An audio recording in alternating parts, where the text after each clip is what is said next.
आज हम लोग शिक्षण कौशल के बारे में चर्चा करेंगे। पिछली कक्षा में हम लोग 10 शिक्षण कौशल के नाम के बारे में जानकारी लिए थे और उन्हीं 10 में से आज हम लोग उसमें से 2 टीचिंग स्किल्स की कंप्लीट चर्चा करेंगे। तो उसमें से पहला जो टीचिंग स्किल है हम लोगों का वो है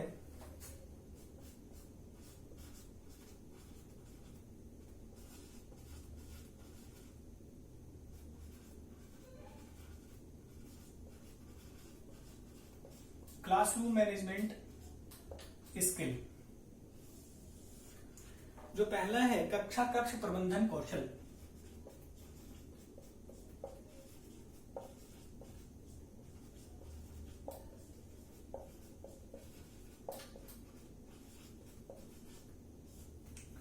कक्षा कक्ष प्रबंधन कौशल। तो आज हम लोग कक्षा कक्ष प्रबंधन कौशल के बारे में कंप्लीट जानकारी लेंगे, एक स्किल्स के बारे में। तो यह स्किल कहता है शिक्षण कक्षा कक्ष शिक्षण कौशल का तात्पर्य है कि शिक्षक का ऐसा व्यवहार जिसके द्वारा शिक्षण अधिगम प्रक्रिया प्रभावशाली बनाने के लिए एक ऐसे वातावरण का निर्माण करता है जिसके अंतर्गत छात्रों को नियंत्रित कर, छात्रों के ध्यान को नियंत्रित कर उनको विषय वस्तु के लिए प्रेरित करता है और यह प्रक्रिया कक्षा कक्ष के अंतिम स्थिति तक बनी रहती है। इसी को हम लोग कक्षा कक्ष प्रबंधन कौशल कहते हैं। यानी इस तरह से हम लोग समझ ले कि टीचर्स जब क्लासरूम में जाते हैं तो क्लासरूम में जाने के बाद शिक्षक का दायित्व होता है, यानी उनका कर्तव्य होता है, वह चाहते हैं कि उनका विषय वस्तु प्रभावशाली हो। तो उस प्रभावशाली शिक्षण को बनाने के लिए सर्वप्रथम क्लासरूम को अनुशासन में होना सबसे पहला महत्वपूर्ण तत्व है। तो इसी के लिए हम लोग देखेंगे आज कि इस क्लासरूम मैनेजमेंट स्किल को कंप्लीट करने के लिए, यानी ऐसे स्थिति का निर्माण करने के लिए टीचर्स को क्या क्या करना चाहिए जिसके द्वारा उनका क्लासरूम अनुशासन में रहे और उनका शिक्षण अधिगम प्रक्रिया प्रभावशाली हो। तो आइए सबसे पहला देखते हैं हम लोग इसमें। पहला जो है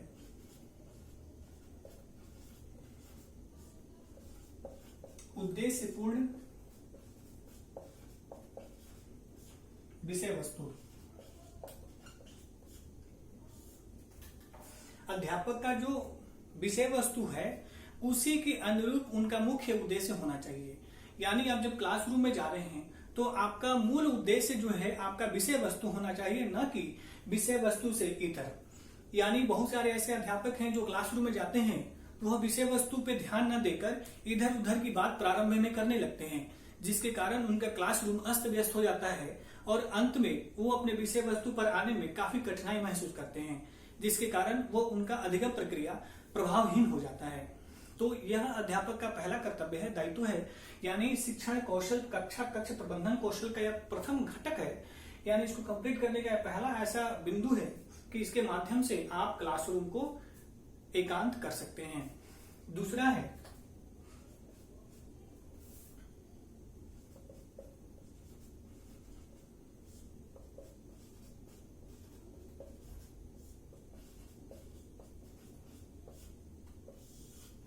रोचक विषय वस्तु। तो रोचक विषय वस्तु का सेंस इससे लेंगे कि विषय वस्तु का रोचक विषय वस्तु यानी विषय वस्तु का प्रस्तुतिकरण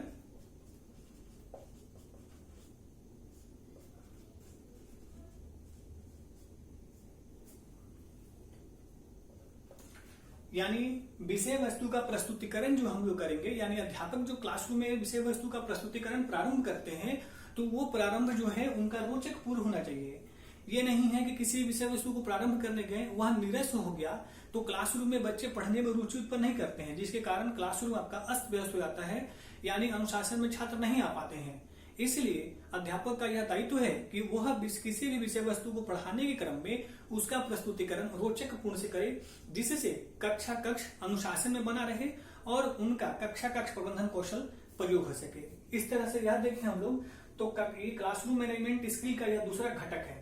इसको हम लोग घटक भी बोल सकते हैं, कंपोनेंट भी बोल सकते हैं, घटक है। जो तीसरा होना चाहिए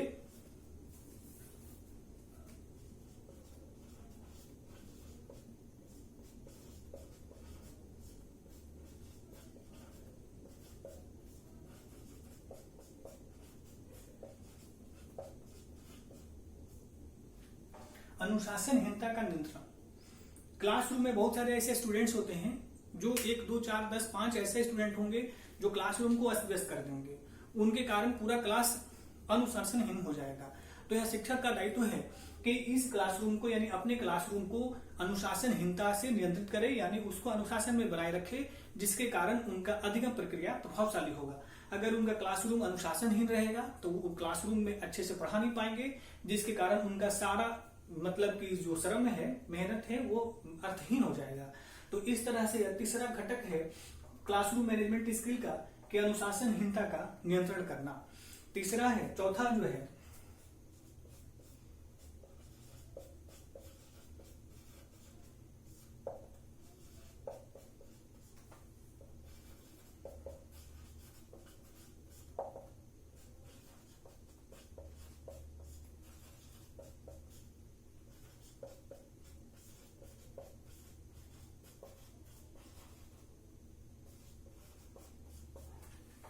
चौथा है शिक्षक छात्र के अंतःक्रिया को प्रोत्साहित करना। यानी क्लासरूम में शिक्षक छात्र को प्रोत्साहित करेंगे और छात्र शिक्षक को प्रोत्साहित करेंगे। तो अंतःक्रिया का सेंस इससे है कि क्लासरूम में जब अध्यापक पढ़ा रहे हो तो क्लासरूम में ऐसा इन्वायरमेंट, वातावरण क्रिएट बन जाना चाहिए जिसके फलस्वरूप छात्र आसानी से, सहजता से, सुगमता से प्रश्न जो है अपने विषय वस्तु से संबंधित अध्यापक से निसंकोच पूछ सके, जिससे छात्र और अध्यापक के बीच के संबंध भी अच्छे होते हैं और उनके अंतःक्रिया को प्रोत्साहित होते हैं। यानी अध्यापक भी छात्रों के में सहज हो जाते हैं और छात्र भी शिक्षक के आलोक में सहज होते हैं। इससे यह फायदा होता है कि अध्यापक नेक्स्ट विषय वस्तु को पढ़ाते हैं तो छात्र अगर नहीं समझ पा रहे हैं तो उसे पुनः पूछ सकते हैं।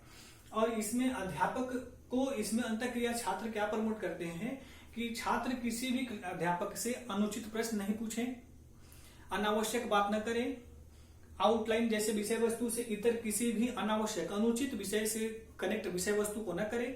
इससे अध्यापक का जो विषय वस्तु प्रस्तुतिकरण इधर उधर भटकता है और इसके कारण उनका अधिगम प्रक्रिया महत्वहीन हो जाता है।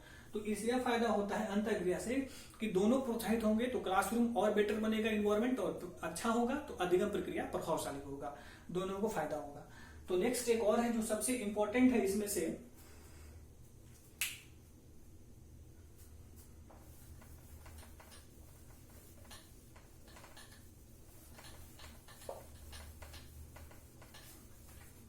जो पांचवा घटक हम लोग देखेंगे इसमें पुनर्बलन। यानी जब आप लोग को हम बताए थे, एक बार और भी बताए होंगे, बहुत सारे क्लासरूम में भी बताए हैं हम कि वांछित पुनर्बलन का प्रयोग।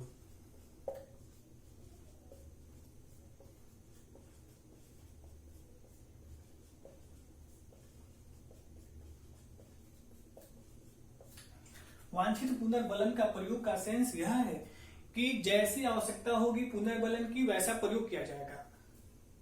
क्योंकि पुनर्बलन दो प्रकार को देखने को हम लोग को मिलते हैं, एक सकारात्मक और एक नकारात्मक। यानी पुनर्बलन के दो रूप हम लोग को देखने के मिलते हैं, एक सकारात्मक पुनर्बलन और एक नकारात्मक पुनर्बलन। तो नकारात्मक पुनर्बलन अभी अनुशासनहीनता की चर्चा हुई है घटक में, कक्षा कक्ष प्रबंधन कौशल में, कि क्लासरूम आपका अनुशासनहीन हो तो इस पुनर्बलन, वांछित पुनर्बलन कौशल का प्रयोग करेंगे, यानी नकारात्मक पुनर्बलन कौशल का। और इस कौशल के माध्यम से, यानी वांछित पुनर्बलन, नकारात्मक पुनर्बलन के माध्यम से आपका क्लासरूम पुनः अनुशासन में हो जाएगा। तो इसमें करना क्या है, नकारात्मक पुनर्बलन इसमें डांटना, उसके बाद थप्पड़ दिखाना,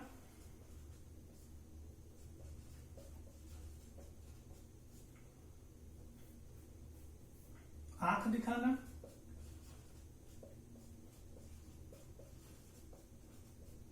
इत्यादि। ये आपके नकारात्मक पुनर्बलन कौशल हैं। और यह करने से आपका क्लासरूम जो है पुनः अनुशासन में आता है और उसके बाद अध्यापक जो है सरलता से अपने अधिगम प्रक्रिया को प्रारंभ करते हैं। और सकारात्मक पुनर्बलन कौशल में क्या होता है, अगर किसी भी छात्र से आप क्वेश्चन पूछे, बच्चा छात्र अच्छा उत्तर दिया, सही उत्तर दिया, तो उसे हम लोग सकारात्मक पुनर्बलन कौशल के माध्यम से सही मतलब उसे प्रोत्साहित करते हैं और प्रोत्साहित करने के बाद उस बच्चे को निम्न शब्दों से संबोधित करते हैं, जैसे अच्छा, बहुत अच्छा,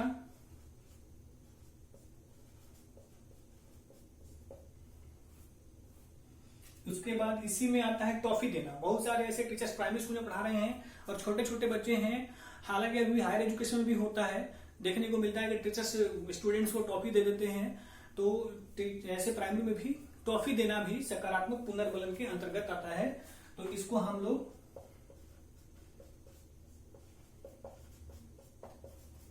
इसको भी शामिल कर सकते हैं। अच्छा, बहुत अच्छा, शाबाश, टॉफी देना, ये सारे सकारात्मक पुनर्बलन है। इससे यह फायदा होता है कि जो स्टूडेंट हैं आपके नेक्स्ट क्लासरूम में किसी विषय वस्तु को प्रस्तुत करने के समय अपनी सहभागिता को सुनिश्चित करते हैं, वो मोटिवेट होते हैं और अच्छे से आपके प्रश्न के उत्तर में भाग लेते हैं। तो इस तरह से ये आपका क्लासरूम मैनेजमेंट स्किल कंप्लीट हुआ। इसके घटक है, इस घटक के माध्यम से हम लोग क्लासरूम मैनेजमेंट स्किल को कंप्लीट करते हैं, जिसके द्वारा अपने अधिगम प्रक्रिया को प्रभावशाली बनाते हैं। अब इसी में नेक्स्ट जो स्किल हम लोग का है,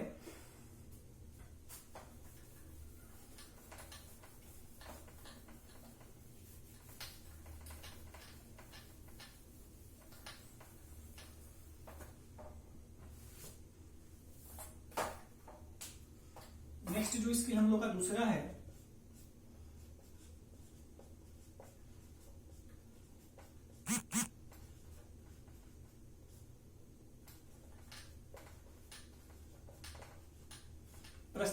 प्रश्नात्मक कौशल। इसमें जो है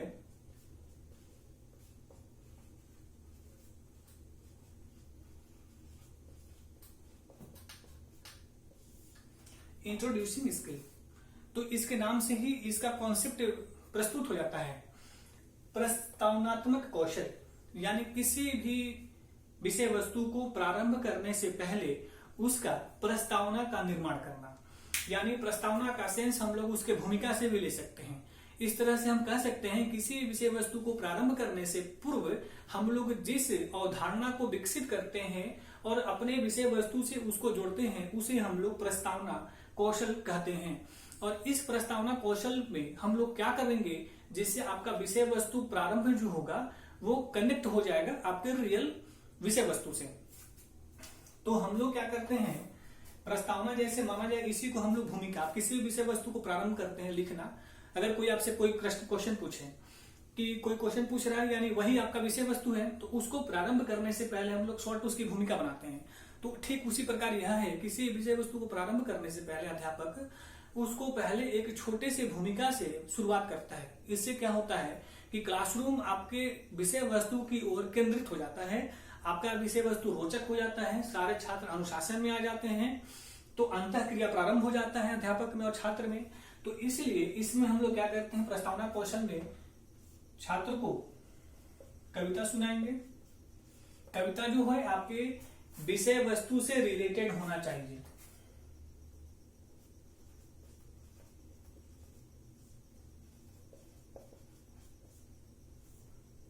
कविता सुनाएंगे विषय वस्तु से रिलेटेड, कहानी सुनाएंगे, प्राकृतिक चित्र बनाएंगे,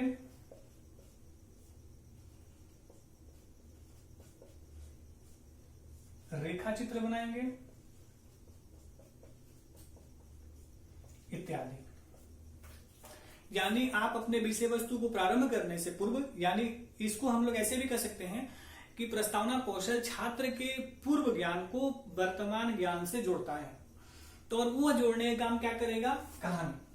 अगर आपका कोई विषय वस्तु कहानी से रिलेटेड है, अगर माना जाए कि कोई बच्चे को लाभ हानि मैथमेटिक्स पढ़ा रहे हैं, तो अगर उसको हम लोग एक कहानी के शॉर्ट फॉर्म में जोड़ दे कि अगर कोई बालक किसी दुकान पे जाता है, 10 टॉफी खरीदता है, 2 गिर गया तो उसके पास कितना बचा, तो इस टाइप से हम लोग कहानी के आंसर से भी इस अपने विषय वस्तु से पढ़ा सकते हैं। जैसे आप पूछे, एक बालक गया, बोले कि आप 10 टॉफी दुकान से ले गया है और 2 कहीं गिर गया, कितना बचा, 8। तो क्लासरूम में आप क्या किए कि कहानी के पहले वर्बली बच्चे को कहानी सुनाए, तो बच्चा कॉन्सेप्चुअल अच्छे से सुना, समझा, फिर आंसर आप ले आए कि आपका घटाओ हम लोग पढ़ रहे थे आज, तो इसके माध्यम से सब्जेक्ट हम लोग कंप्लीट किए, जिसका आंसर 8 होगा। अगर इसी प्रकार से आपका कोई भी विषय वस्तु है, उसको हम लोग शॉर्ट फॉर्म में एक ऐसे रियल स्टार्ट करेंगे, जिससे छात्र जो है सीखने की ओर प्रेषित होते हैं। इसलिए प्रस्तावना कौशल सबसे ज्यादा महत्वपूर्ण माना जाता है किसी भी विषय वस्तु को प्रारंभ करने से पहले। तो इस तरह से हम लोग 2 स्किल्स को अच्छे से आज हम समझ गए। एक कक्षा कक्ष प्रबंधन कौशल, दूसरा प्रस्तावनात्मक कौशल। तो 2 कौशल आज कंप्लीट हुए। नेक्स्ट कौशल आपके नेक्स्ट वीडियो में। ठीक है, थैंक यू।